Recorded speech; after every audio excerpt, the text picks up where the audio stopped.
Bismillahirrahmanirrahim. Assalamu alaikum my YouTube family. Hope you're fit as a fiddle.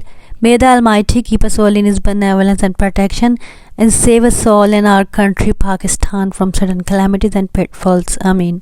Viewers, अगर आपके पास सहरी में time कम हो तो आप ये रेसिपी बनाइए. झटपट बनने वाली रेसिपी है. इसके लिए 1 कप मैदा एक बाउल में लीजिए और इसके अंदर आप 1 से 2 हरी मिर्चें काट कर ऐड कर दीजिए और 3 टेबलस्पून्स धनिया काट कर ऐड कर दीजिए. कटिंग आप बारीकी कीजिएगा वरना आगे जाकर रेसिपी ख़राब हो जाती है.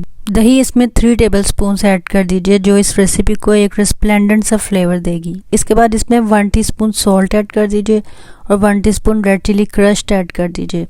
1/2 टीस्पून ज़ीरा और 1 टीस्पून खुश्क धनिया पाउडर ऐड कर दीजिए. Now give it a good mix. इसमें अब आप पानी ऐड कीजिए. इसकी आपने डो नहीं बनानी, इसको लिक्विफाई करना है. इसमें तकरीबन 1 कप पानी चला जाएगा और ये हमारा बैटर रेडी हो गया है. ये कंसिस्टेंसी देख लीजिए आप, इस तरह की होनी चाहिए. अब एक मैग्नोलियस सा फ्राइंग पैन लीजिए और आपके पास ऑयल, बटर या घी में से जो भी अवेलेबल है वो इसमें थोड़ा सा डालिए और इसको आप टिल्ट करके सारे पैन में स्प्रेड कर लीजिए. अब ये बैटर आप इसमें पोर कर दीजिए और इसको आप लो मीडियम फ्लेम पर पकाइए. हाई फ्लेम पे कुक ना कीजिए वरना ये अंदर से कच्चा रह जाएगा. और जनाब, अगर आपने अभी तक मेरे चैनल को सब्सक्राइब नहीं किया तो कर दीजिए और मेरी वीडियो को लाइक भी कर दीजिए. हो सके तो शेयर भी कर दीजिए ताकि दूसरे लोग भी इस रेसिपी को लर्न कर सकें. अब आपका ये पराठा एक साइड से कुक हो गया है तो आप इसकी साइड चेंज कर दीजिए. कच्चे पराठे पर ऑयल मत डालिए. साइड चेंज करने के बाद इसके ऊपर आप थोड़ा सा ऑयल पोर कीजिए.